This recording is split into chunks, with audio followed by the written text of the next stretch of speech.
This is the Cash Considerations Podcast with three guys from Pittsburgh, Philly, and Boston talking sports. God help us all. This is the show. Take it away, Dave. Welcome to the Cash Considerations Podcast. Today is Thursday, February 10th. But, man, it is Super Bowl week.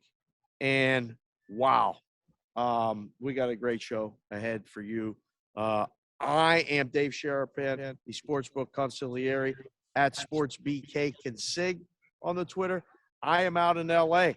on location at the Super Bowl. Media row, media room, who knows what. I've been running into people, doing stuff, and having a blast. And I can't wait to see the boys because I ain't seen them all week. Been busy keeping some crazy-ass hours, but having a lot of fun doing it. As always, they're both here. We got it together. It's late Thursday night. It's still in time to bet the Super Bowl. People, just be patient. It's coming. We got plays. We got picks. We got all kind of shit. He's here up in Boston, freezing his ass off. Carl Hascall at Carl Hascall, Hascall, coordinating producer, social media manager, email guy, cashconsidshow@gmail.com. And obviously co-host of the show. Post Tom Brady retirement. Hit the button early. Get that shit out of the way. Way under CH, man. What's up? How you doing?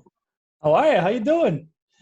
I got to tell you, we're already off to a bad start. Right as you introduced me, they announced Jamar Chase as the offensive rookie of the year, beating out Mac Jones. So I'm already pissed off, and we're only 3 minutes into the show. It's the right call. Oh, The right It call. is the right call. It is the right call. Well, you heard his voice. He's here. He's our executive producer. He's also the co-host of the show.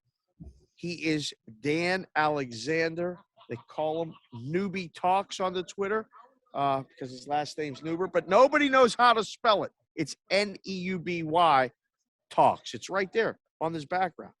Newbie, how you feeling? What's up? How you doing? Oh, it's Super Bowl week. The boys are back in town. Hit the Thin Lizzy. It's feeling good, man. Happy to be with you. And that Sixers lid looking better than ever, Dave. Ooh. Happy to be with you guys. Cheers to you. Hope everybody's having a great Super Bowl week. Absolutely. Well, thank you again, everybody watching, following the show at Cash Consid Show on the Twitter, on social. It's Cash Considerations Podcast on the YouTube. Boys, we're over 700 subscribers, headed up and away. Excellent work by all of you. Continue to subscribe, like, refer somebody to it. Thank you for watching the show. Well, Dave, right. you said it's over. This is an over show, boys. We're already over.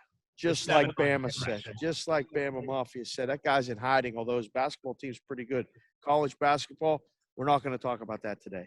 We got a couple things we got to address, and we got to get out because it is Super Bowl week, and I will be on the MLB Network with Harold Reynolds and Matt Visagerian. I got to get the name, how he says it, right? Tomorrow morning. The hit is at 6 a.m. Pacific. They said, hey, can you be we need you at the top of the show. Because they initially asked, and I got bumped to the front of the show for Otis Anderson, Super Bowl MVP. I sent the producer a text. I said, it's a baseball show. I'm a baseball guy. He should do the early one. He's on the East Coast. They said, please, Dave, can you move it up? So I'll see Harold Reynolds and Matt tomorrow morning. So we're going to keep the show tight. No college basketball. 2 minutes of hockey, done. We just finished it right there. No pulling the goalie segment. All right. We got some basketball to discuss, and then obviously Super Bowl, side, total, props, stories, Super Bowl media week. It's all happening right here. And again, we're going to get to it. Then we're going to go. Do you have a Carl's Corner ready to go? We probably do or don't. We'll see how long we're going. We'll maybe go to Carl's Corner, take a minute and out. You see the props.com background behind me. Perrault and I have an extravagant setup thanks to our crack producer, Matt Farah. And he says, say my name like Farrah Fawcett. That's a pretty easy one to remember. The kid got long, flowing hair, tremendous looking. He set up this thing.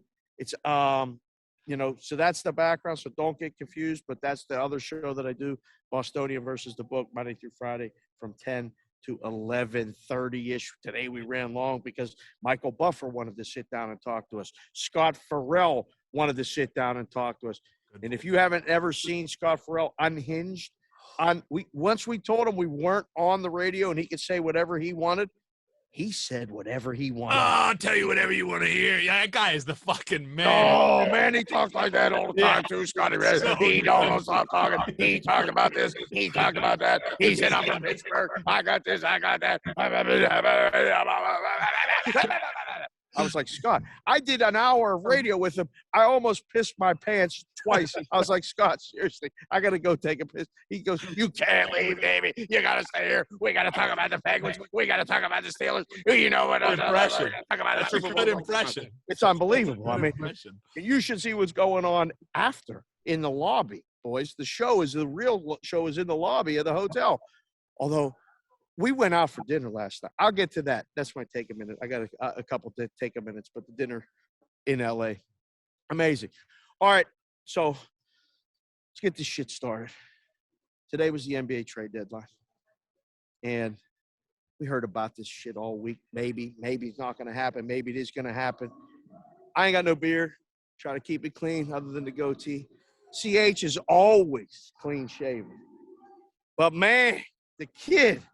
The producer, for 1 month a year, he goes stash only. We don't know who he is, and we don't like it. But it's for a good cause, and it's next year, it's going to be even bigger because we're all going to do it, and we're all going to smack it so everybody gets the contributions to the kid, to Newbie, what he does. But when after November, shit comes back in like 2 days, better than a chia pet, his beard grows. But the Sixers traded for the beard today. And do you think he likes music, Newbie? Do you think James Harden, because he's been pissed off. He's been in a bad mood. I know. I don't know if he likes music. I know he likes gentlemen's clubs. He's going to like music now. He's going to like music now. Play it. The beard is here. The 2K team. Forget about it, baby. If there was any place for a long-bearded gentleman to be than the long-bearded Bull John, capital of the world of Philadelphia, I mean, the further that it's gotten away from the shock value of James Harden to Philadelphia, the more I've talked myself into liking it. Like the initial was Seth Curry's gone. I don't like it. Sad. Me too.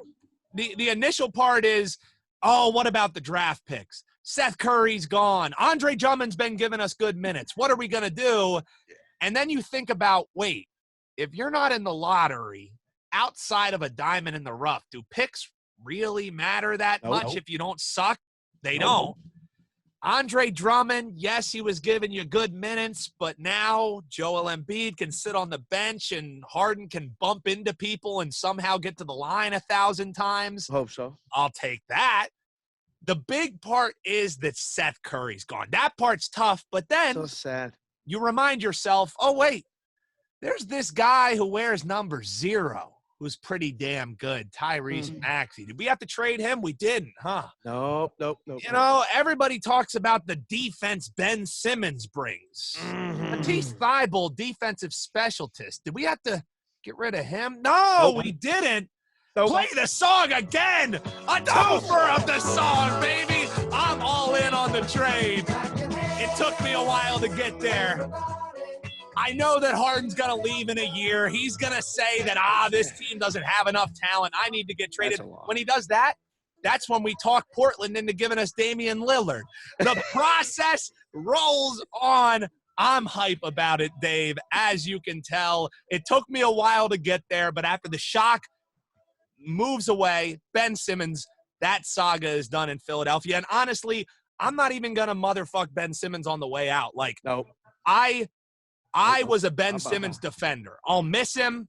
I wish him the best. I think it was fucked up what he did about mental health and kind of bastardizing that whole situation. But I'm glad the saga's done, Dave, and I'll enjoy the free Frosties when he misses his free throws in Philadelphia. I'll be looking forward to that.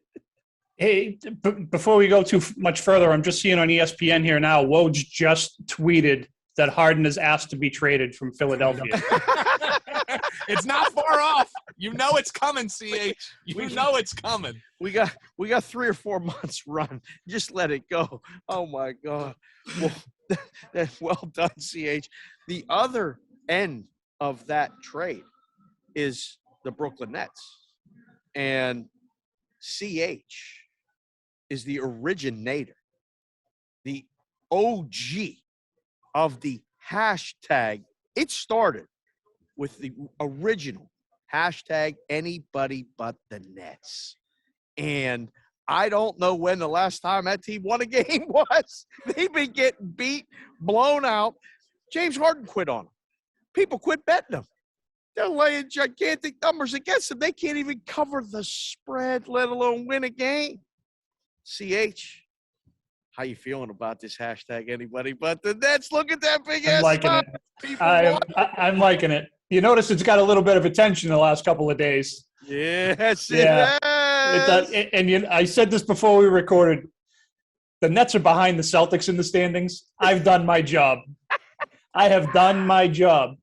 How about that? Yet, okay. So after the trade today, the odds adjusted. We're a good sports show, but we got the gambling twist always in mind and always talking about it. My first thought was, what do you make the odds? So I'll throw it right back to you first, CH. After the trade today, are the Sixers better than the Milwaukee Bucks?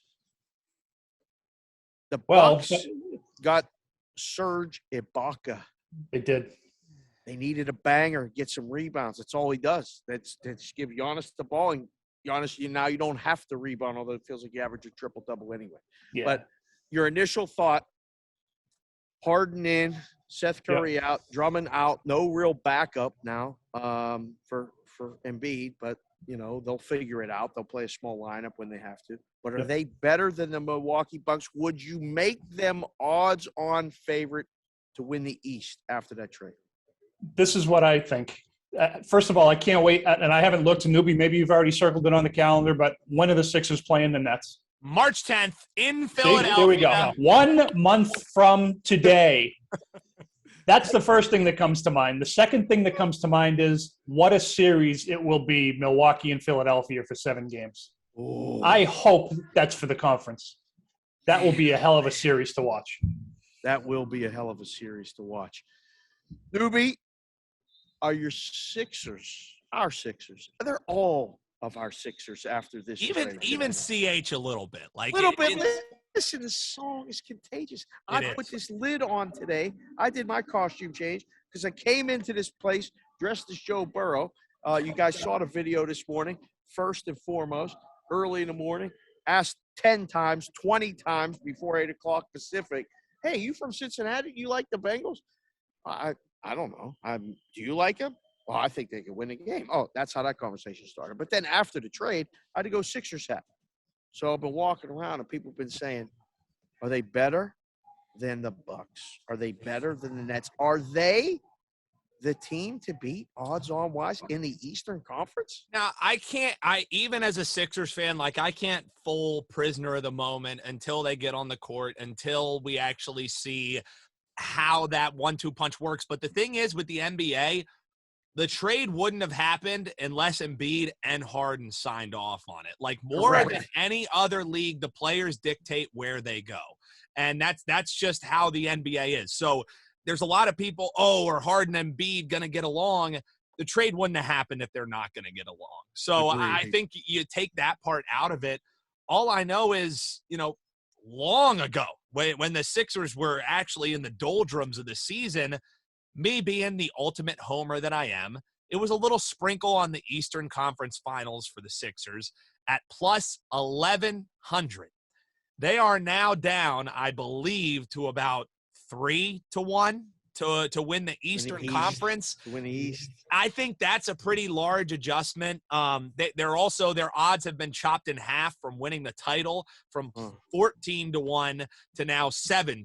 So that's been completely chopped in half. If you are a starry-eyed optimist on DraftKings, they have a boost that is a freeze on the pre-trade odds, which makes me feel very not optimistic on the Sixers to win any title, because the freeze on the odds, you can still get them at 14-1 if you bet it within the next 48 hours on DraftKings. You could still get the Sixers at 14-1, though the odds have moved to 7-1. So that's them making the position that, there was the great trade, we'll give you this boost, right? Because we know that they're not going to win. I think that tells you probably everything you need to know. For me, Dave, the ceiling for this team before the Harden trade, I think it was the Eastern Conference Finals. I would love it if they could make something happen and they could win it. They could get into the finals. The ceiling for me was an ECF loss. With Harden, I don't think it's moved the needle much for me. I think it's Eastern Conference Finals, and that's probably where their season ends. But I hope I'm wrong. Nice. I hope I'm wrong. I hope I'm wrong. Perrault just walked back from the store. What'd you get? Anything good? Oh, look at that move. Buying a kid Super Bowl bunny rabbits. Oh, that's beautiful. He wants a bunny. Good dad. That's a good dad right there. Good dad, yeah. The kid asked for a bunny. That's a good dad right there. Bunny. There's your Bengal hat. That's the only one. I told you. The only one. Everybody else is dumb bee. Yeah. He don't like the dumb bee. He said he don't like the one that I wear with the bee. He said he don't like. It's an aggressive bee. It is an aggressive it is bee. an aggressive it's B bee. for Burrow. It's B for Burrow. B That's for what it Burrow. comes down to. Yeah. So he just walked in. So we got that going on. There's still people. There's not really anyone here. Everybody kind of shut it down. So we're just doing the show in the media room by ourselves. The other part of the hashtag, anybody but the Nets, that kind of trailed, because on the show, we do originate. Like in the book, there's one or two originators, and then there's a bunch of followers and a bunch of people that pick up the bets and the steam and then go after it.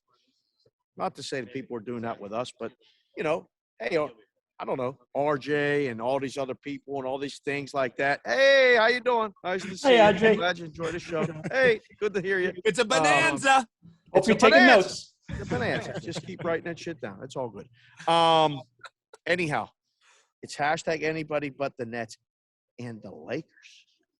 What in the hell is going on with the Lakers, CH? You, sir, might be a Jedi. You have powers. This team, did you see the postgame last night with LeBron after they lost as 9.5-point favorites on the road at Portland after getting their asses kicked the day before at home? Lost outright. He said, I want to go home, sit in a hot tub, and have a glass of wine. He said it with an Ohio State Buckeye hat on, too. It was very bizarre. What have you done to this Laker team, CH? Whatever it is, it's the right thing. It's going beautifully, isn't it? I love it when a plan comes together. They are in 9th place, Dave. 9th place. Lakers are in 9th place, yeah. That's a beautiful thing. Yeah. Come over here 1 second. Yeah, come here. So there's Matt. How you doing? What up, Matty P? That's Carl. They let anybody in this place. Guys. So we're just finishing up the NBA. Right now, we're going to get to the Super Bowl. What is your Super Bowl pick? Rams by 3. Ooh, by 3. That's covering the teaser. Bengals cover. Total over or under? Under. Okay. 23-20. 23-20. There you go. I'll take All right. that. Are you going home? Or are you going out? We're gonna go to meet Farrah's brother for a drink. Oh, nice. Text me where. Okay. And then I gotta go meet. Then I gotta go meet. And then you got to. Gotta go meet AC for a little chit chat. My boy. Oh, you're gonna give him the present? Correct. Yeah, give him a present. You can go have a little chit chat. All right. So crazy thing just happened. I walked by all these random people. Yeah. Dude's got my Twitter account up on his computer. Nice. I know who he is. That's fantastic. Stopped him, I was like, hi. Hey, Good problem to have. hey. There you go. Shit's happening all the time. I love it. All right. Shit's happening, boys. I'm telling you. Shit's happening. All right. Text me where you're going to go or whatever. Tell AC. This is what happens when we go live remote, folks. That's a beautiful. Dude, trust me. I know from my local radio days, there is nothing more distracting than doing a radio show not in a studio. Everybody comes and says hello. There's all this shit on the outside. It's. I mean, Dave, you've been living that, man. You've been living that. I'm not gonna lie. It's definitely a big distraction, but it's fun when it's people and like everyone is kind of a media person or is around it. So like they wave at you and they're like, "Are you live?" And you're like, "Yeah." And then you wave them on, and then they just come sit down. It's the weird publicists. It's like they're either very pushy. Yep. Or they're just totally like no clue what's going on. They want you to log. They want you to definitely sign up. They throw these sheets at you, with like background information and stuff. I mean, it was very strange. We had a woman this morning come up to us and said, "Hi, I'm with so and so and so and so. I have Mel Renfro, NFL Hall of Famer." And I'm thinking, all right, Mel Renfro played, I think, in the 60s. Jeez, I don't know. I mean, but like I respect everybody, but like a guy like that, I got to do a little research on, and I have to include, some sort of background. I mean, I can't just sit down. "Hey, Mel, how are you?" He's a 69-year-old retired guy. He's in a walker. I mean, like, I want to pay him his respect. He's wearing his Hall of Fame jacket around. I mean, it was pretty cool. So this lady was like, "Do you want to talk to Mel Renfro?" And we're like, "Yeah, we're really busy. I don't know. We're not sure. We're trying to be polite. Like, I need more than 15 minutes advance notice to talk to Mel Renfro." Well, she hustled and came back around, and we did it again. So we actually sat down and talked to Mel Renfro, and I asked him about covering the Steelers in the 70s in the Super Bowls and stuff, and he's still pissed off about it to this day. I asked him about a particular play that I watched in NFL films over and over, the Lynn Swann catch falling down. And I said, "Was that you?" And he's like, "No, I was on the other side of the field. I had Stallworth covered." And I was like, "Oh, these guys remember everything." And you guys know from playing sports, you remember. Listen, CH scored 16 points in the JV game. You remember it. You remember when Newbie got a fat guy touchdown. Remembers every step on the way into the end. Every single one. So when you ask a guy who played in the Hall of Fame at an elite level questions like that, his eyes lit up. It was great because we walked away and Perrault was like, "How did you even know that?" I'm like, I watched that highlight film 100 times minimum. So it was good. Anyhow, that's what happens during live radio. Sorry for that tangent. Basketball, Lakers stink. They did not make a move. They're not making the playoffs. You can bet against them. If they get in, it's a play-in game. They're one and done. I was kind of hoping, Perrault and I talked about it. He goes, "What if they trade LeBron?" I said, "That would be incredible if they traded LeBron." They're not trading LeBron.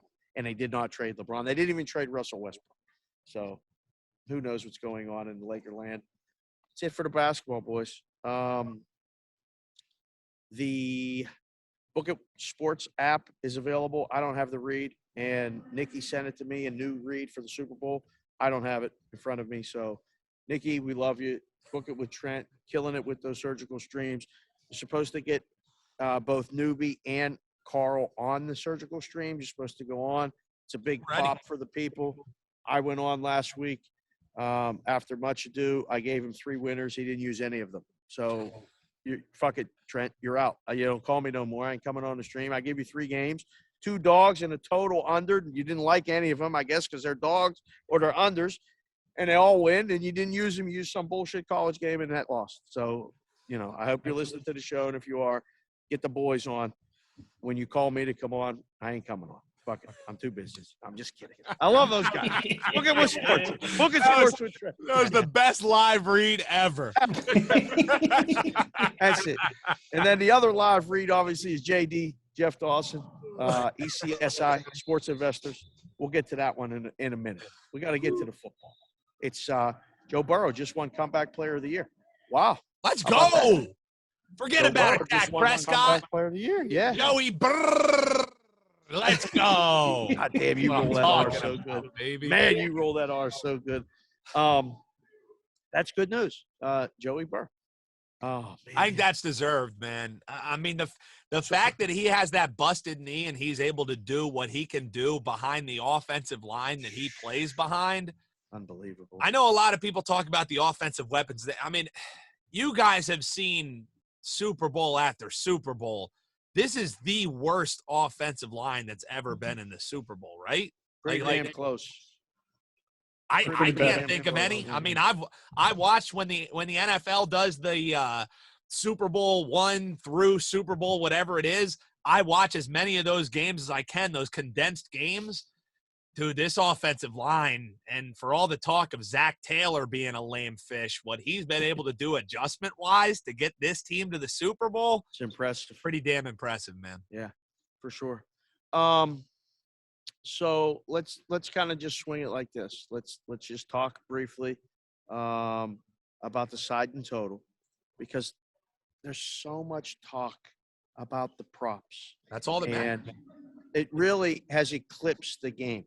And there's so many people here that want to know, like, who's going to win the MVP, or, just talking about the basic stuff, which is fun. Don't get me wrong. It's fun. I've had these conversations for 30 years, so I'm going to kind of throw it to you when we get to the props. I just want to get each one of you, at least now for the listeners, for the people that participate in the show, what are you thinking for the side and the total? CH, what do you got? Before we do that, yeah, I do just want to remind everyone that we did go to our Twitter followers for our unanimous pick for last week to get us to 500 for the year. And our listeners, thankfully, gave us the AFC. Hell yeah, they did. To pull us up to 500 for the season on our unanimous picks. So everyone who voted in that poll, thank you very much for carrying us up to 500. We have to make absolutely sure we don't all pick the same team today so we can finish the year at 500. Well, and this is why this is for the listeners, because the hardcore listeners who are voting in this poll know what this is all about. Das Deutsche Bahn mit der Bang, mit der Boom, mit der Bing, Bang, Bing, Bang, Boom. So if you know, you know. Unanimous on the year. Thanks for throwing that in there, CA. I knew you would like that one, Dave. I had the Steelers polka, the button right above it. I was like, I got to go Haben Sie gehört, das Deutsche Bahn. Come on now. Come on. Well, I mean, everybody likes the polka song, too. I mean, don't Haben Sie gehört. Push the button in there, too. Anytime you want. Just give me the point. If you want it. We're from the town with a great football team. We cheer the Pittsburgh Steelers. It's the Super Bowl edition. We have to. I don't care if they're in it or not, Dave. God damn, no doubt. I mean, listen, Jaws walked by me today. I was going to get Jaws Dave's, on. my friend's there. Dave's there. Not Dave that looks like Jaws is not here. It was actually Jaws today. Oh, Jaws that looks like Dave. Jaws that looks like Dave, yeah. I'll tell you what, his knee must be hurting. He was limping pretty bad. But, yeah, I was thinking of him today.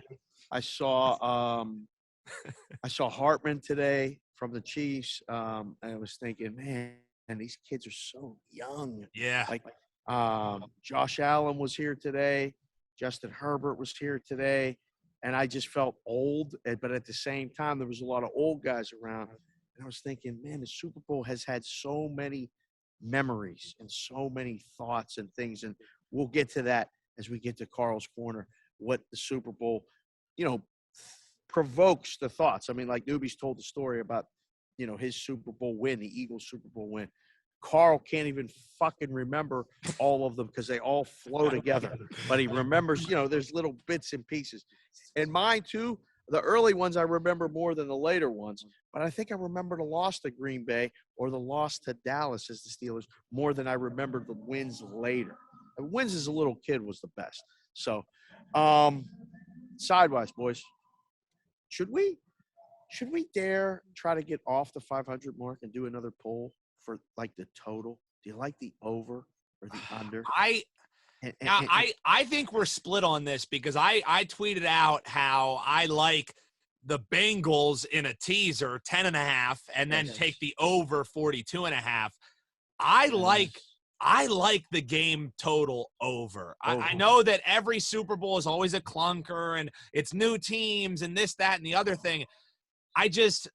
it's this inherent feeling. I have no stats that back it up. I just have a feeling there's going to be some sizzle in this game. And I think CH is feeling the opposite way. What are you thinking about the because I like the game total just over. With all the people who bet it down to 48.5, I like over 48.5 without even teasing it.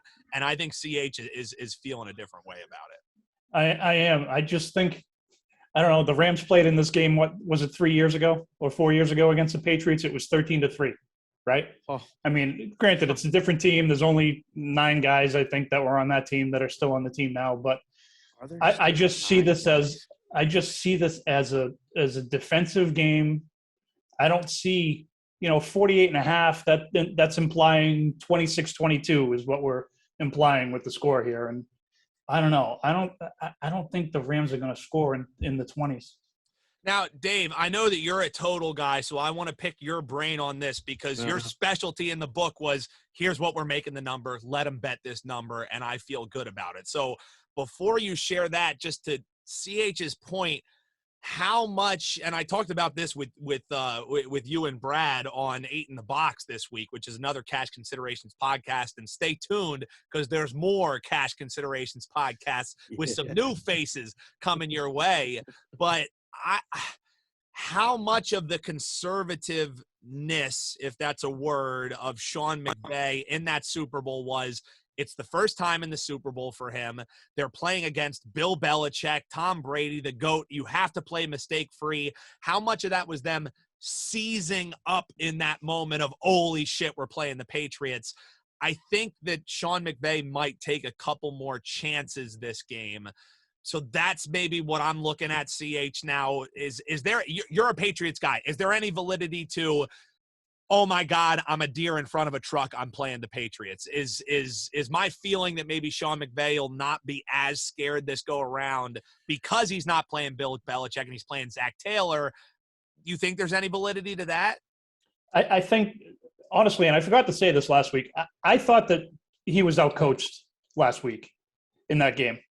I really do. I thought he was outcoached. McVay was outcoached? I thought McVay was outcoached last week. Yeah, against San Francisco. I definitely think they got to OT. So does he have 2 weeks to think about, shit, did I just get outcoached in the championship game, and do I have to pay attention, more in the Super Bowl and make sure that doesn't happen? I don't know that he's going to get outcoached. I really like both of these guys, so I don't think either of them is going to one up the other.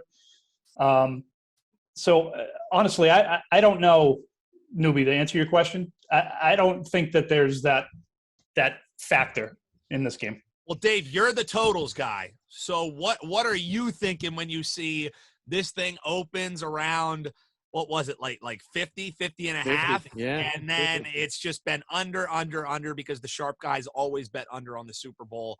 What are you seeing? What are you thinking? What would you have made this number? So when I saw the initial number, all right, it was like, what, 28, 23? Something, I mean, that was 51 or 50. 28, 21 is 49. So that's kind of what I looked at. And then, team totals are right around those numbers, right? 27.5, 21.5. I mean, it makes sense, but I thought it's too high. My first thought was under, and that initial money came under. So I did the in-game myself for the first time for the Super Bowl for that Rams and Patriots game. I was sitting in the risk room, and after the first 10 minutes, I was like, nobody's scoring. And it was weird because all the executives were in the room. Everybody, all the risk guys that were still left that didn't go home were in the room, and everybody's having pizza and watching the game. And I'm sitting there sweating because I have to keep moving the total down. And then the shit got real. The sweat got real of no touchdown being scored in the game. One of the biggest paying props that you can offer was if there's no touchdown scored in the Super Bowl, somebody's getting fucking fired because we're going to get buried because people take shots at that number all day for 2 weeks and you never move it down because there's never not going to be a touchdown scored into the goddamn Super Bowl. And there was almost not a touchdown scored. When he scored that touchdown, we celebrated like the game was over. It didn't even matter. We were all like, oh, thank God, bullet dodged, like somebody scored. But this game, the way this is setting up, has a feel like that to me more than it does a scoring game. Okay. Where I'm thinking defense is priority. I think the conservatism comes from the Bengals. If it does not, if they can pass first to set up the run, they're going to be in this game and they're going to score. I think the reason McVay did that the first time is because he had Jared Goff as his quarterback. And I don't think he trusted Jared Goff, even though he got him to the Super Bowl. I think he thought, well, shit, this guy's, he throws picks. He fucking makes bad decisions. I don't know. So we're going to keep it close and try to play it close to the vest. He might do the same thing with Stafford, although he hasn't done it yet. And Stafford he led the league in interceptions in the regular season. He's thrown one in the postseason, right? I like the game under. I'm leaning Rams, boys. Noobs. I like the Rams money line. Oh yeah, see, I think money line is the way to go. I'm not confident laying 4 points. I agree. I think the game could land 3. I think agree. it could be 24-21. I think the Bengals could be driving to tie late. I think they could be driving to cover late. Yeah. I don't think it's going to be a blowout. Somebody was come on the show today and said 35-7. It's 35-7. I starting to wait. I would be surprised if either of these teams blew the other team out. Like that's the one thing why I feel confident in teasers. Oh, shocker, it's the last game of the game. It's the last game of the year and Newbie wants to talk teasers, but I would be surprised if either of these teams blew them out. And if I had a forced pick on the side and I had to bet the spread, I think I would bet the Rams, but I think this is, and I'm a juice adverse person. I ain't laying over minus 140 if I can help it. But if you're just telling me pick the winner in this game, I would be comfortable laying $20 to win $10 on just a recreational better salary to be back in the Rams. Like I think the Rams do win this game. How often do we see that winning a Super Bowl is linear? Very rarely is it a Cinderella story. A team comes out of nowhere and they win it. More so it's the Chiefs where they get a little bit further, and then they finally break through and they finally win it. I think the Bengals have laid, and it took me to the Super Bowl to be able to pronounce their fucking name, but I think the Bengals have been able to lay an amazing foundation that will bring in, for the first time, I think, in Bengals history, it has now become a destination of people wanting to play with Joe Burrow. Now, can they shock the world? Sure. He did it already at LSU. I think there is something to be said about the Joe Burrow magic, and it can't be factored into a line. It can't be factored into a handicap. There's something special about this guy where when all the chips are on the table, he somehow finds a way to fucking pull pocket aces. You know what I mean? Like he somehow he has 7-2 and it's suited and he fucking flops a goddamn flush. Like it makes no sense with this Burrow guy, but he does it. I would lay in the juice with the Rams money line. I would stay away from the spread unless you're teasing it. That's the way I look about it. What about you, CH? Yeah, I mean, what's happened? What have we seen all playoffs? Every game was a field goal game practically. I mean, except that Patriots game that wasn't a field goal. Oh, they just gave up another touchdown. But how many of these games were field goals and they were overtime or they were last play of the game for 3 points? I mean, it's a 4-point spread. Those field goals aren't going to cover 4 points. Nope. So on the one hand, if I was going to take a side and I had to, I would probably take the Bengals with the points, but I don't think they're going to win the game. So I don't. So basically, Dave, if we're trying to get unanimous, I like the over. You both like the under. You and I like the Rams. CH likes the Bengals on the spread. So I don't know if we're getting a unanimous out of this unless we all just lay the money line with the Rams. I would be comfortable money line Rams. Agreed. As a unanimous pick.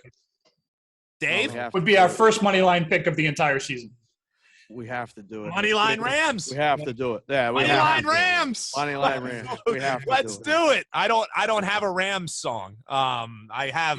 Give a little TI. I got whatever you like. Whatever you like. A little bit. There you go. See if Look I at that. still You have can that. have Oh, whatever wait. you like. You know what? I got it. Since There we you go. usually do spreads, this has been one of my favorite drops. So this little Super Bowl edition has almost been a little snippet into some of our favorite drops over the year.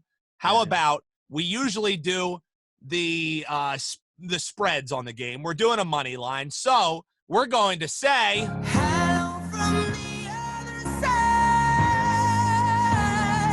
And we want Joe Burrow, but it's probably not going to happen. So we'll say hello from the Rams side, lay the money line. Unanimous pick, Dave. Make it happen.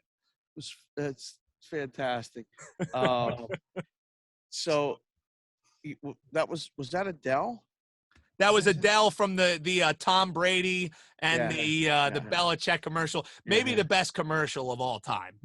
Maybe the best commercial of all time. We'll get to that here shortly. The best commercials. It's funny because Adele just in my ear. We had McAfee had to do a surprise late edition show today, 4:00 Pacific, 7:00 Eastern. They went to lunch in between. I went over, said hello. It was great. Wiz Khalifa came in.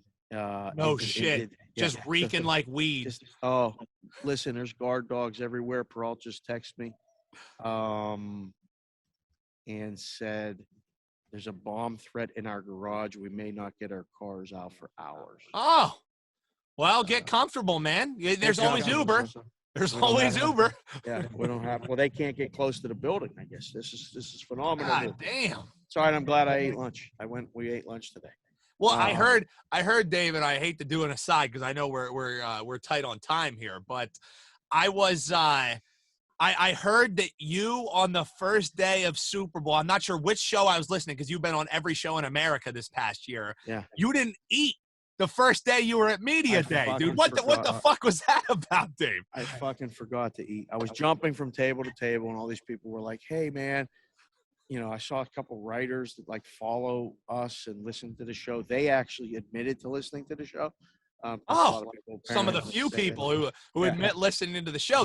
The streaming numbers keep going up, but nobody listens to the show. It's crazy. Yeah, and they were like, hey, man, I really enjoy your show. You guys are great. I love your guys that do a show with you. And I'm like, yeah, it's awesome, man. And I was just jumping from show to show to show to show and talking to people. And I go home and I was like, I called Jess and she's like, how was it? And I'm like, good. She goes, what'd you have for dinner? And I was like, shit, I forgot to eat. Oh my God. I was 12 hours. I got up, didn't have breakfast, and was at the thing all day. And then I got home and I got up in a room and I was getting ready to go to bed. And she's like, you didn't eat anything? You can't do that. She's like, you're terrible when you don't eat. So I made a very bad decision and went downstairs and got very bad, late bar food. Oh, it's the fucking shit that's been sitting in the fryer for 7 hours. Chicken quesadilla did do me right. That's all I can tell you. Embassy Suites, I thought I was going to eat it later. It was chicken quesadilla. Should have just got in the car and went to In-N-Out or something. But anyhow, yeah, I forgot to eat. You can't forget to eat. Dave, while you were just talking, CH celebrated. You looked like Aaron Rodgers didn't win the MVP. What happened? No. It's the Hall of Fame. Richard Seymour got in this time, and I've been kind of rooting for him the last few years. He just got in. Richard Seymour. Yeah, I fucking love Richie C. 95 Bears? No. I mean, he was Patriots. number 95. Oh, Patriots. No, Patriots. Richard Seymour. No, he's more known for his stint with the Raiders, isn't he? Richard Seymour? Yeah, he is. Yeah. Dave. Yeah. And Tom Brady's more known for his stint with the Buccaneers. Come on. I mean, it depends who you ask. In Tampa Bay, he might be. I don't know. But I actually saw Richard Seymour when he played for the Raiders. It was in Steelers Stadium, and Richard Seymour fucking socked Ben Roethlisberger in the game. He got tossed out, and I remember the Raiders were getting their ass kicked because this was when the Raiders suck. I mean, they still kind of do suck, but this was when the Raiders really sucked.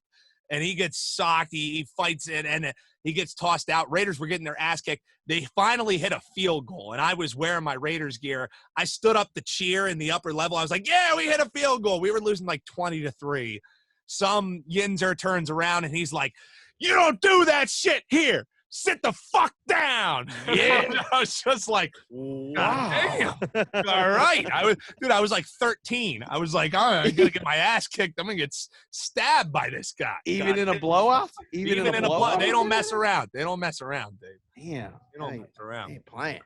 All right. That's a good side total talk. I'll give you just a couple prop thoughts. Where at least I've been hearing and listening to people tell me different things. This fucking Cam Akers prop is out of control. I mean, it's become the public prop of the week. I'm hearing people. I heard it. Listen, I'm right next to the NFL Mexico table. They've been speaking Spanish. They are wonderful people. They have Cam Akers over 62. Whatever it is, 62. It's over. Everybody's got this shit over. Like it's done. I can't believe it. The staples, the ones I like all these years in the book have taught me a couple things. These guys bet these things, and these are the ones I'm going to give out on the shows on Friday. Pretty much standard operating procedure, regardless of the matchup. That's why I like these props. Because it doesn't matter who's playing. They consistently win because they happen during a game. I like betting props that just happen during the game normally. When you bet someone to do something they don't normally do or something to not happen that normally happens, that's when you lose. So you just bet stuff that happens. Here you go. Will a team score 3 consecutive times? You bet the yes. It seems hard. It doesn't have to be 3 consecutive touchdowns. It can be a field goal, touchdown, field goal, touchdown, whatever combination is. It's one team to score 3 consecutive times. It happens a hell of a lot more than you think. It sounds harder than it is. And the yes is actually a minus. You got to lay the juice, but that's usually a winner. The other one is under 1.5 yards for the shortest touchdown of the game. You can bet 1.5 yards over or under. The under is usually favored. The over is a plus. Between the way drives get down and they get over to 2 and they set the ball at the 1 and they take 1, 2, 3, sometimes 4 shots to get in, is always a 1-yard touchdown. And the other factor is this end zone pass interference, set the ball at the 1, happens a hell of a lot. This pass interference rule definitely needs to be changed.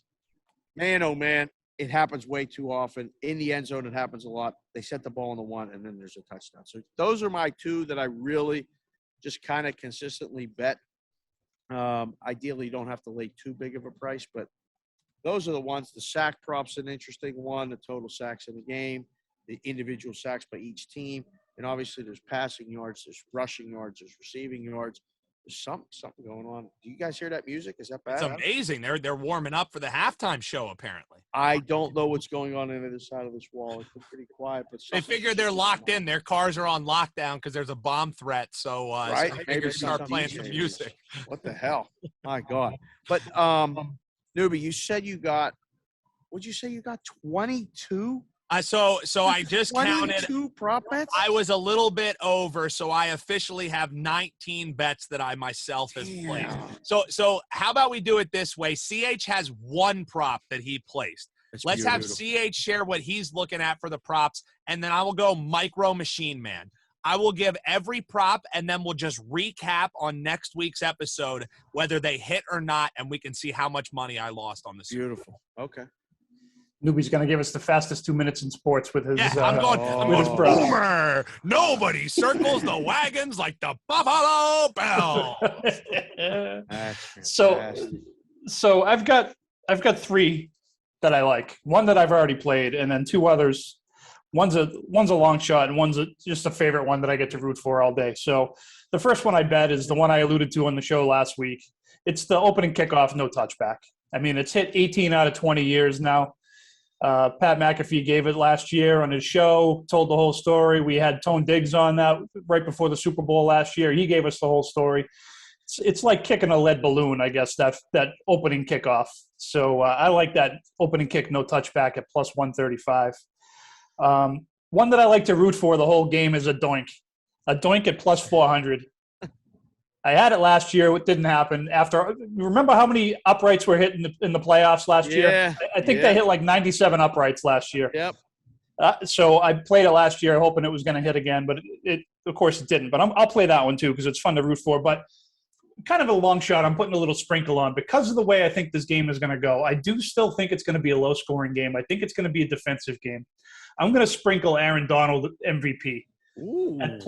16-1. It's worth a look at 16-1. 16-1. It's worth a look. I mean, it's probably going to be Burrow or whatever, Stafford. It's going to be one of the quarterbacks probably. But if it's not, and it's not Cooper Kupp, who else could it be? I kind of like sprinkling on Aaron Donald. So those are the three I'm looking at right now. I know I will make at least 10 bets on Saturday night or Sunday. Yeah. That's a man after my own doing heart. it on Saturday. I tell people all the time, if you can do it Saturday before Sunday, a lot of times apps crash. People wait.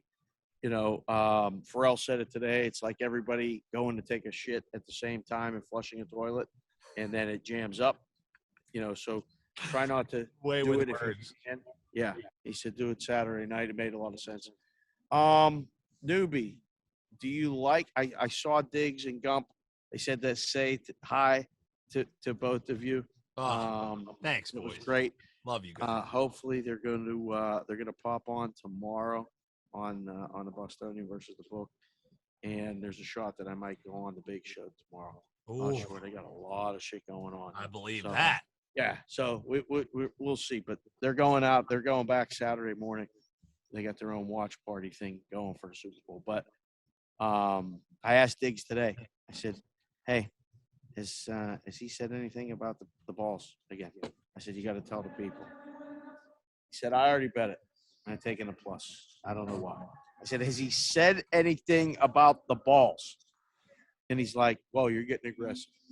No, he hasn't said anything specifically, but I assume it's the same balls. Careful with that, because he didn't know. Last year he knew. He knew that they were hard fucking rock motherfuckers. I know. I hope he's right. If you catch the ball on the 2 yards deep in the end zone, is there any goddamn chance with all them flash balls and all that you ain't running that thing out? You're running it out, right? You know, you're pumped up, your energy's pumping. It's only natural. So I'm with CH. That's one of the props that I have. I'm gonna try and do this micro machine style. I'm gonna put speaking of balls, I'll put the balls on the table. This is everything that my actual money is on for Super Bowl Sunday. My favorite bet is Bengals 10.5 over 42.5. That's the teaser I like. Other than that, Rams 2.5 under 56.5. That's the other teaser. Ooh. Quarterback props, Matt Stafford, longest pass over 39.5. Joe Burrow, longest pass over 38.5. Will Joe Burrow score a fourth quarter touchdown pass? Yes, plus 110. Will Matt Stafford score a fourth quarter touchdown pass? Yes, even money. Defensive and special teams miscellaneous props. Total sacks over 5.5. Total field goals over 3.5. Longest field goal of the game over 47.5. Will the opening kickoff be a touchback? Fuck no. Cincinnati total number of field goals over 1.5. Cincinnati total number of field goals over 2.5. Cincinnati over half. One field goal in the first quarter. Why the fuck not? It's plus 330. It's the Super Bowl. Second half to be higher scoring than the first half. Minus 104. Now we go to the final stretch. It's the running back and wide receiver props. Joe Mixon, longest reception, over 12.5 yards. Joe Mixon, longest rush, over 13.5 yards. CJ Uzama, anytime touchdown score, plus 430. OBJ, over 5.5 total receptions. Kendall Blanton, anytime touchdown scorer, plus 300. And there's one under, but you know we're... This is an over show, boys! As you hear from my props, the only under I bet, under 9.5 penalties in the Super Bowl, minus 115. That is all the action that I have this Super Bowl Sunday, Dave. And I could stand to lose a good probably nickel is probably the amount of money that I have out. So we'll see what ends up happening, Dave. But I love the Super Bowl. I love all the props, and that is legitimately every single bet I have placed on the Super Bowl. That is outstanding. A lot of overs for my boy Bama. A lot of overs. As I was reading it, I was like, did I fucking bet it under? Like this game ends up like the Patriots-Rams game, and I'm standing there. Thank God that I live in my parents' house. Is really what that comes down to. Thank God the food's good at that point. Like that's we didn't get any of the props, but we got the food right. So, damn, that is solid. That is a lot of overs. It's the Super Bowl. You want overs in the Super Bowl. Like, I know it's not plus EV. I'm not sharp. I'm a fucking recreational bettor who likes having fun. That's what betting is about. I can afford to lose this money, so I was fine placing those wagers. Bet responsibly, have fun. That's what betting's about, Dave. Correct. I like it. I like it a lot. Did we retire one side, one total, one prop sound? I mean, can we you gave us 19. I mean, do you have that like bumper, zinger, anything you want? Can you drop that in there for me here?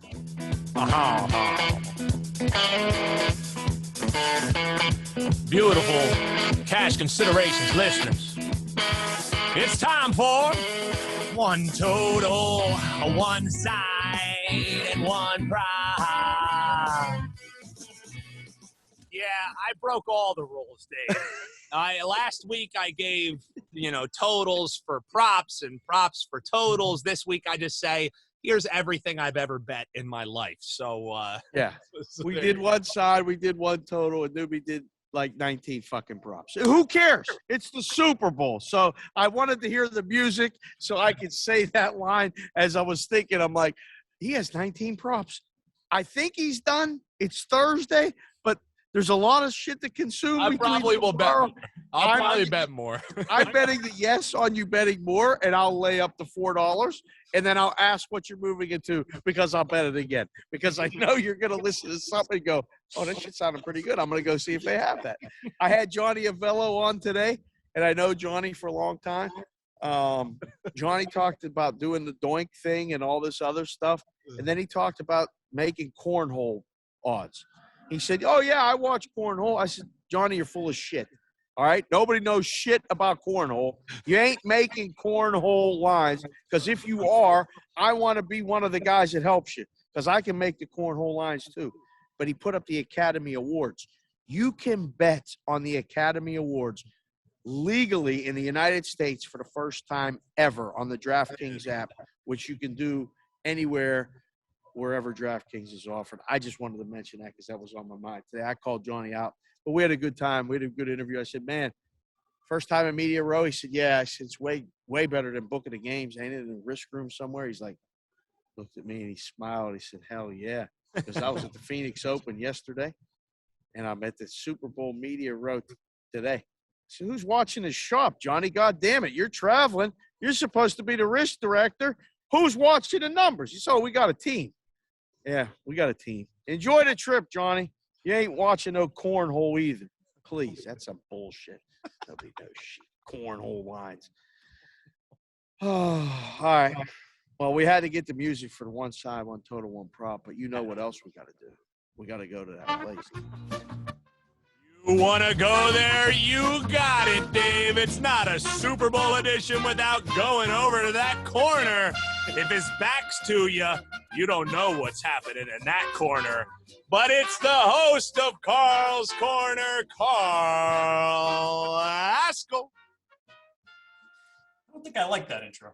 What, you don't know what's happening? You never know. If the back is turned, he could be on the phone. That's true. He could be looking through the pockets. I don't know what he's doing in the corner. I want to know. That's why we go to the corner.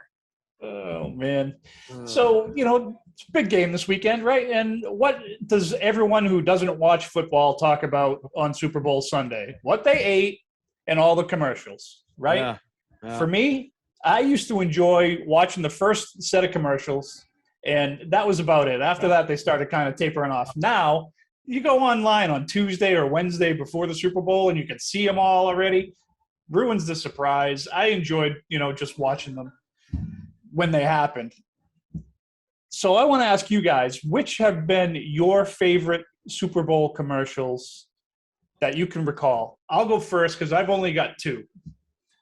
I loved the Bud Bowl series. Newbie, I don't know if you remember the Bud Bowl or not. Oh my! But the Bud Bowl, YouTube, yeah. The Bud Bowl was fantastic. The best. What they did that for 5-6 years, whatever it was. The little cans and bottles with the little helmets running around on the field and stuff like that. I really enjoyed that one. But my favorite one is one that you guys will never have seen, and maybe I'll tweet it out tomorrow. There was, it's called Shields MRI. It's an MRI place up here in New England, right? And their spokesperson was Tom Brady. Oh, let me guess. Surprise. Shocker. So I'm really shocked. So the commercial is he's at the office. He needs to have an MRI done, and they say if you have any jewelry, you need to put it in the safe. So he starts taking all of his Super Bowl rings, taking them all off, and he takes 4 rings off. He takes the 5th ring off, puts it in the safe, and then the commercial ends with him closing the door. And that played up here for like a year. Oh. And then when they won the last Super Bowl against the Rams 4 years ago, during the post-game celebration, they played that commercial again, but they had recorded him saying, "Oh, wait, hold on, I just got a new one." And he put it into the safe literally a half an hour after they had won, and he was putting his 6th Super Bowl ring in the safe. It was unbelievable. I was like, what did I just see? That was amazing. So that, of course, is my favorite Super Bowl commercial. Plus, I get to mention Tom Brady on the show again. Well done. And those are my favorites. So, Newbie, do you have any favorites? Yeah, so I actually have 2. The first is one that's been – actually, both of them have been replayed a shit ton because they were that good. The horse game between Jordan and Larry Bird. It was a commercial, one of the best of McDonald's, all time, right? boys. It was McDonald's. They were playing for the McDouble. That one's terrific. And R.I.P. It's almost apropos. She passed away in the past year. I believe it was when I was in high school. It had to be 2010, 2011, something like that. It was the Snickers commercial with Betty White. When they were playing football, and it's about Snickers satisfies. Oh, you get all cranky when you don't eat your Snickers and whatever. And Betty White's in the huddle talking shit. Oh, put some dirt on it. Talking smack to all the boys. Betty White, a true goat. The Betty White Snickers commercial, and of course the shootout horse game between the 2 goats. Terrific stuff. Those are 2 that stand out outside of your typical Budweisers. Those are the great ones, but those are my 2 favorites for sure, boys. What about you? What about you? And the Budweiser one. I don't know if I'll let Dave go so I don't steal it, just in case he's got it on his list. But Dave, how about you? Well, I mean, the Budweiser commercials are phenomenal. The Bud Bowl was on my list, and you took that off my list. Yep. So we're done doing picks. And you still taking shit off my list, CH. You really, I mean, we're really definitely connected for a reason from that one comment. And we're just, I say it all the time. The 3 of us have a connection. You can't just buy. And that was one of them. I was like, Bud Bowl. Bud Bowl's the best. You couldn't wait to watch the Bud Bowl.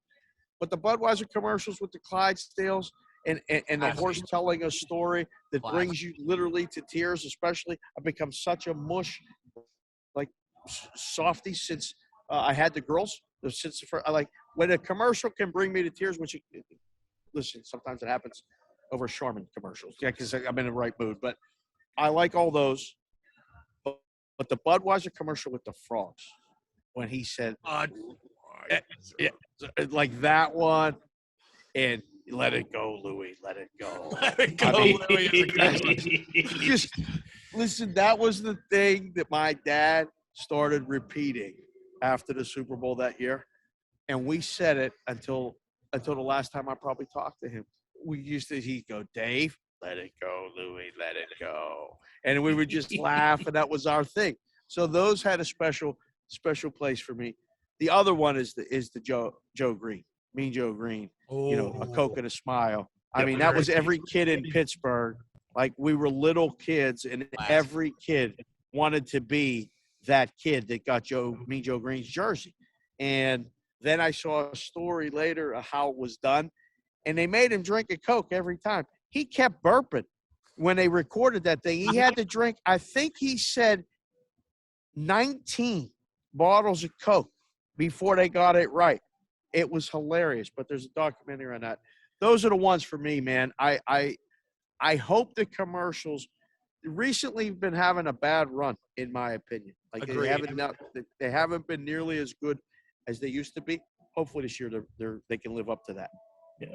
And the one that I was going to mention before that I didn't want to steal from you was one of my other favorite Budweiser ones, and it's the "What's up?" What's up? Oh, so good. I used to do that. that too. I did that like you used to repeat it for weeks, months, years. I used to say, "What's up?" You might have to do that. What's up? That is our Super Bowl edition of Carl's Corner. Give me a one time. One more order of business on the Super Bowl edition. And for that, we send it to the Consigliere live from Radio Row. It's Take a Minute time. Back to you, Dave. All right, boys. Tremendous. I'm so glad that, we were able to, you guys stay up a little bit late. Worth it. Me finishing out the day here. Yeah, it's always worth it. And again, thank you to the listeners for joining us and people watching on YouTube. Those numbers are growing every day. The Wizards are doing an unbelievable job. And, we got some stuff in store, man. I haven't really even got to the Slack channel yet, but I can't wait. Lighten up. It's lighten up. Some young bucks in the chat. It was pretty good. I was like, geez, what's going on? And I haven't even talked to Big Sean. I have not talked to him yet. He sent me a text today. Can you please call me between doing all of your shows, please? And, when you're doing fucking 700, that's kind of tough to do, ain't? Well, and he's in Aruba, so he's 4 hours ahead. I could call him right now. He's sleeping. So I'm going to try to call him again tomorrow. I'll be on, MLB Network with the morning show with Harold Reynolds and Matt Visjerian. I cannot say his name. I will figure it out. Just call him Matty B. Whenever I can't pronounce the name, you just give him a nickname, and then they're like, oh, this guy loves me. It's the way to do it. They want to talk about baseball, bro. And they're going to ask me about baseball odds and stuff, and then they're going to ask me for Super Bowl picks. And I was like, you want to talk about baseball? Nobody's talking about baseball. Who gives a shit about baseball right now? They're meeting again for like the fifth or sixth time and still can't get it together. But they're going to get it together. There's going to be baseball on time and at some point, and we're going to be able to talk about it. Maybe have a spring training show planned. We're just kicking stuff in. All right, Take a Minute segment always ends the show. I can't remember who went first last time, so I'm just going to go. We'll defer age before beauty. All right, so we'll do it that way this time, and we'll go to Carl Hascall. He's at Carl Hascall on the Twitter. He's the coordinating producer. He's the social media manager. He's the email guy. cashconsidshow@gmail.com. Again, thank you for emailing us and getting involved with the show. CH, your Take a Minute segment starts in 3, 2, 1.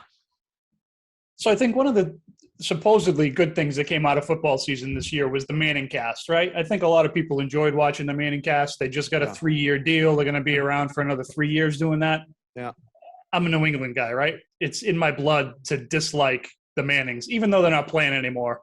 I'm not a big fan. I like the whole routine where they have guests coming on and, they had Brady on and, that was pretty entertaining, but it kind of got me to thinking, why the Mannings? Why them? Aren't there other people who would be much better suited for that type of show?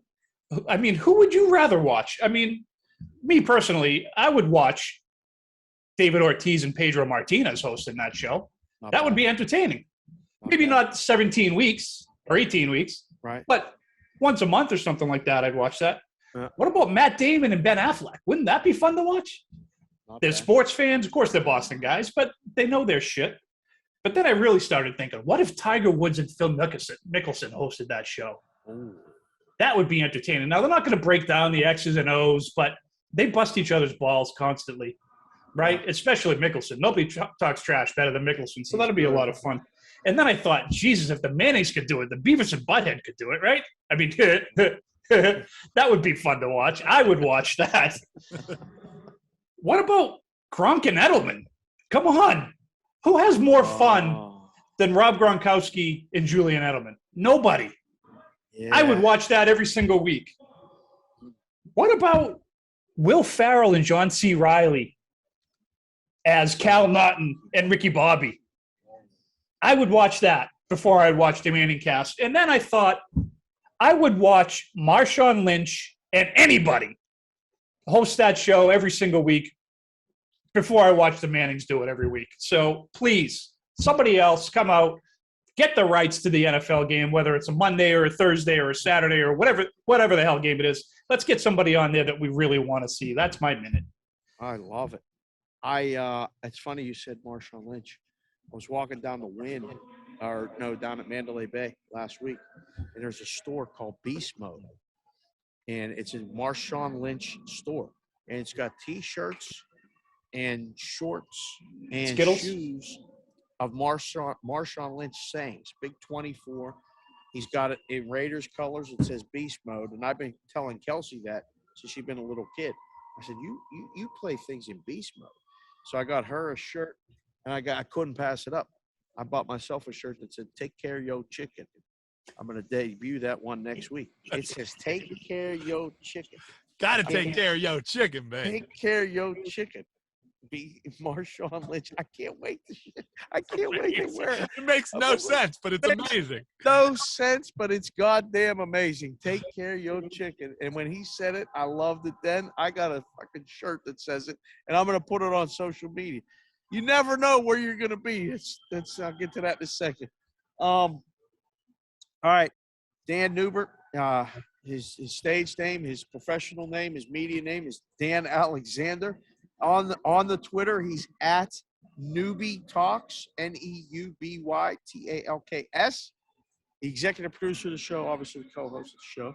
Your Take a Minute segment starts in 3, 2, 1. So for me, Dave, honestly, I'll keep it nice and brief because I think this is going to be almost like a Ben Simmons pass right to you. He can pass, believe it or not. I think, he still has some parts of his game that isn't that bad. Honestly, Dave, I'm just so hyped for you. And I texted you at the beginning of the week just saying, embrace this, enjoy this, because you're sharing pics with Pat McAfee, Tone Diggs and Gumpy, Michael Buff, or Annie Agar with a dude scowling at you in the background. You and Perrault just absolutely killing it this week, live from Radio Row, Bostonian versus the book.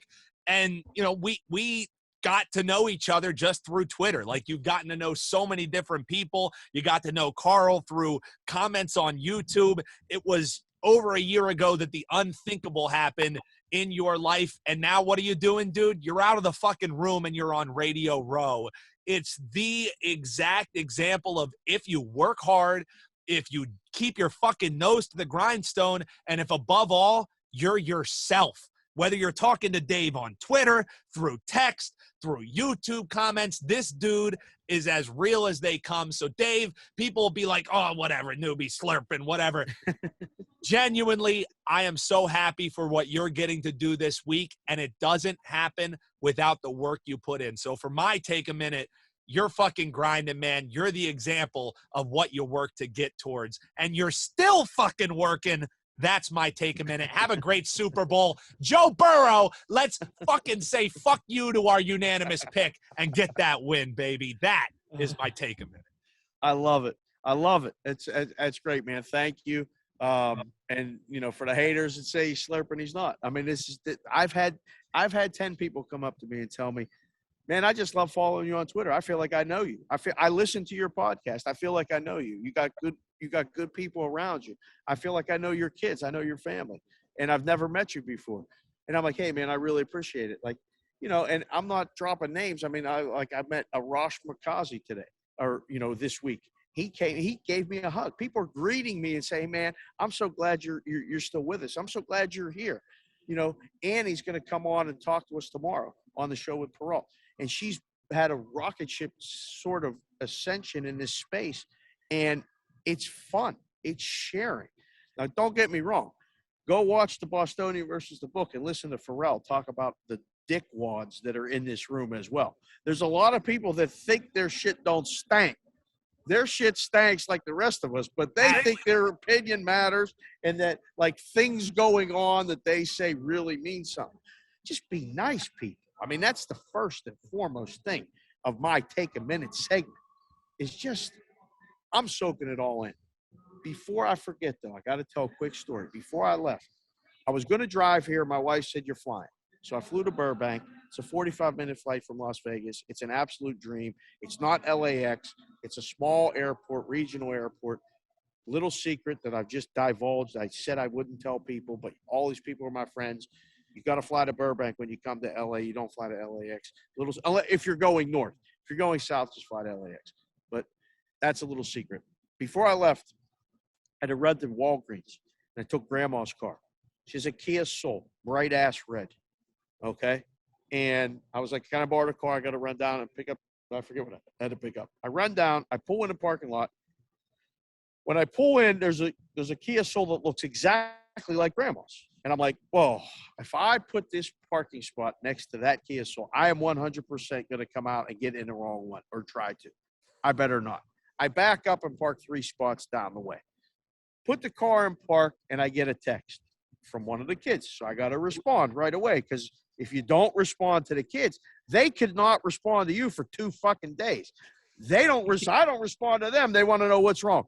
So I'm stopping. I'm responding to the goddamn text. And I'm looking down, and the door opens to the passenger seat. And a woman starts to go, get in the car. And I'm like, I just turned. I looked up. And she looked over at me and said, oh, she sounded like Robin Williams did in Mrs. Doubtfire. She went, whoa! And I'm like, hey. I said, hi, it's okay. And she goes, I thought it was my car. I'm sorry. I said, oh, it's okay. I parked 3 spots away because I knew I was going to do that. And then her friend came up behind her and said, what are you doing? You know, like, why are you not getting in the car? Because she jumped out like she saw a ghost. And so her friend came up there and said, oh, this is not our car. What are you doing in here, young man? And I'm like, I was actually just sending a text. I said, are you guys having a good day? And she said, this could be a new way to pick up people. You just park your car next to other people. And I said, ladies, I'm flattered. I said, you're trying to pick me up? I said, but I'm married, happily married right here. And they died laughing. They died laughing. They were in their 70s. They're as old as Grandma. It made my goddamn day. And that was the night before I was going to the airport to come here, which is the second part of my Take a Minute. I came here and with the intention of not knowing what to do. I'm 51 years old. And I had gone to school for media and did it back then in the day. And then the route of life took me to Curacao with a little pit stop in the Dominican Republic. And I got to experience life in a different way. Then back to Pittsburgh, to Phoenix, to Vegas. And now I'm in LA for the Super Bowl. 14 months ago it is now. I had a stroke. Could have died. Literally 8 hours from dead is what the book title or the movie may actually end up being called. And had an amazing experience. And if you haven't heard the story, I'm going to tell it 1,000 more times in this lifetime. But I walked in here and I got this pass right here. It says pre-week pass with my picture on it. Super Bowl 56. People. Anything is possible. Anything. Kevin said it best in Boston when they won, right? Kevin Garnett said, anything is possible.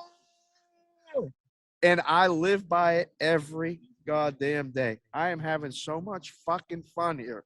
They're like, what are you doing tonight? I'm working.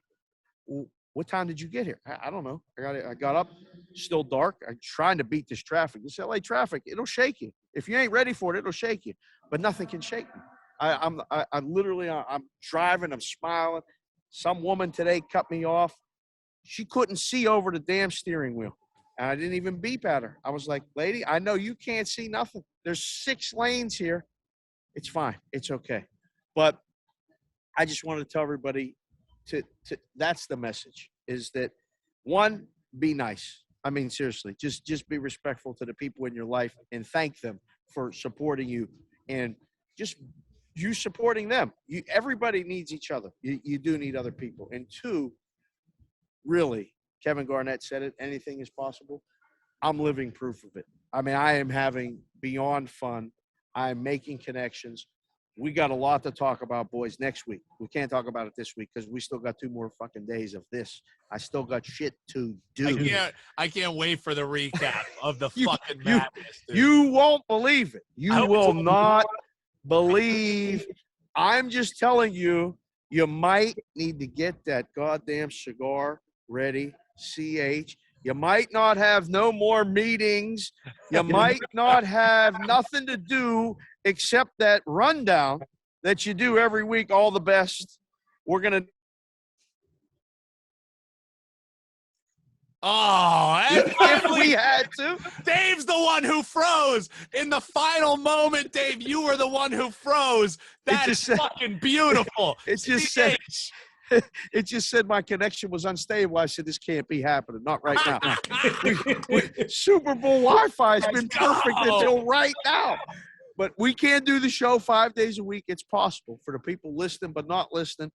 It's possible. We could do the show 5 days. This crew right here, if you give us some bells and whistles and a production team, we can do the show. Just let you know. But one thing I do know, on the way out, Super Bowl 56, nobody knows shit. And that's going to do it, boys. Enjoy the Super Bowl. We are out. For the fellas, at Newbie Talks, Dan Alexander, at Carl Hascall, and for myself, Dave Sharapan, at Sports BK Consig. Search that shit up. When I tell people that, I'm like, Sports BK, it's the first one that comes up. I ain't changing that shit. We'll talk to you guys next week. Enjoy the Super Bowl. Go Rams. Money line. But also Bengals.